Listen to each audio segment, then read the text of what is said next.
যেহেতু এই সরকার মাসলের উপরে পেশি শক্তির উপর নির্ভরশীল, সুতরাং পেশি মানবদেরকে তারা খোলা ছড়িয়ে দিয়েছে। প্রতি বছরই নববর্ষ যে আনন্দের বারতা নিয়ে আসে দেশবাসীর কাছে, এবার তার ছিটে ফোটাও লক্ষ্য করতে পারছি না। আজও গোলাগুলি হয়েছে শাসক দলের দুটি গোষ্ঠীর মধ্যে বিভিন্ন জায়গায়।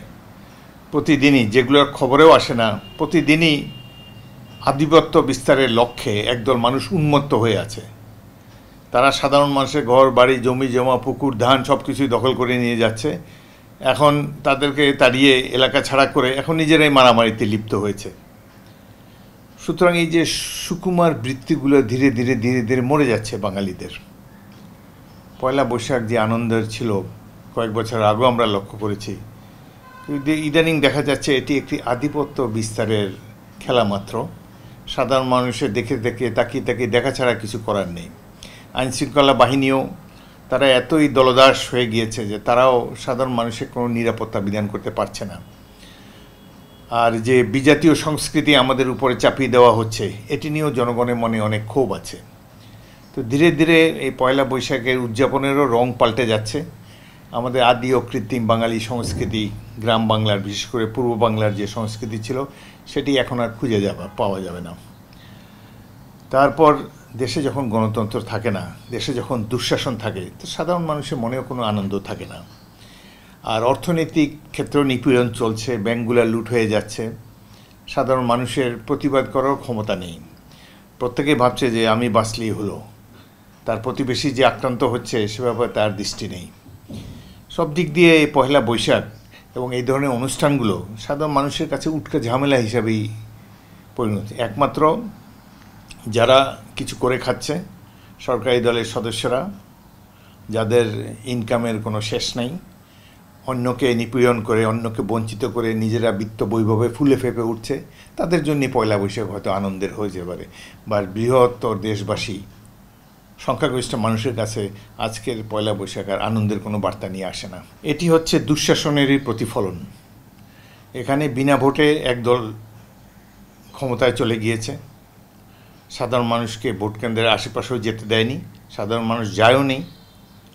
এখন এই যে যেখানে আইনশৃঙ্খলা পরিস্থিতি তো চরম অবনতি, যারা আইনশৃঙ্খলা রক্ষা করবে, আইনশৃঙ্খলা বাহিনী, পুলিশ বাহিনী, তারা তো মনে করে যে তারা সরকারকে ক্ষমতায় বসায়, সরকারকে ক্ষমতায় রাখে, তাদের নর্মাল ডিউটি না করলেও চলে। এখন তারাও টাকা পয়সা বানানোর ফিকিরে ব্যস্ত। একজন পুলিশ কর্মকর্তার যদি আপনি সম্পদের হিসাব নেন, আইজির যে সম্পদ বেরিয়েছে, সাবেক একজন আইজির যে ধরনের সম্পদের বিবরণ, এটি দেখে তো সবাই আতঙ্কিত হয়ে পড়ে। তো এইভাবে যদি 1 নম্বর ব্যক্তি এরকম বানান, 2 নম্বর 3 নম্বর 4 নম্বর থেকে শুরু করে 1000 নম্বর পর্যন্ত যারা আছে, সবাই যার যার প্রোরেটা বেসিসে টাকা পয়সা কামাচ্ছে।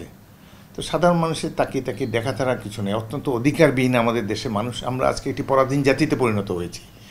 এবং এই যে যশোরে গোলাগুলি, মুন্সিগঞ্জে গোলাগুলি, আরও অনেক জায়গায় গোলাগুলি হয় যেগুলো পত্রিকায় মিডিয়াতে আসে না, এটি কেবলমাত্র ক্ষমতার উন্মত্ত বহিঃপ্রকাশ এবং কে কত বেশি লুট করতে পারে সেই প্রতিযোগিতায় তারা লিপ্ত হয়েছে। রাষ্ট্রীয় সম্পদ প্রতিদিনই লুণ্ঠিত হচ্ছে, আর যারা এগুলো রোধ করার কথা তারা চেয়ে চেয়ে দেখছে। সবাই এই লুটপাটের অংশীদার। সার্বিকভাবে গণতন্ত্রের অভাবে এই কারণে কোনো জবাবদিহিতা নাই। সরকার অনির্বাচিত, তাদের কারো কাছে জবাবদিহি করতে হয় না। এবং যেহেতু এই সরকার মাসলের উপরে, পেশি শক্তির উপর নির্ভরশীল, সুতরাং পেশি মানবদেরকে তারা খোলা ছেড়ে দিয়েছে যে যাও তোমরাও তোমাদের কামাই করতে থাকো।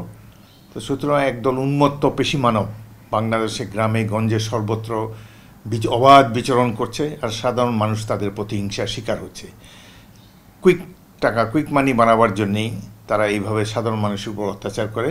এবং এই ক্ষেত্রে যা যশোর এবং মুন্সিগঞ্জে, এগুলো সব সেম সাইড। কারণ একজনের কত আর লুট করবে, মানুষের তো সম্পদ সীমিত। সুতরাং সীমিত সম্পদের উপরে যদি দুটা গ্রুপ হামলে পড়ে, তাহলে তো এই ধরনের গোলাগুলি, জীবনহানি স্বাভাবিক ঘটনা। আমরা একটা মগের মূল্যকে বসবাস করি, মাৎস্যন্যায়ের কথা ইতিহাসে পড়েছি, এই সেই মাৎস্যময়ে দেখা যাচ্ছে। জবাবদিহিতা না থাকলে, গণতন্ত্র না থাকলে, দেশে কোনো নেতৃত্ব না থাকলে এই পরিস্থিতি হবে, সামনে আরও খারাপ হবে।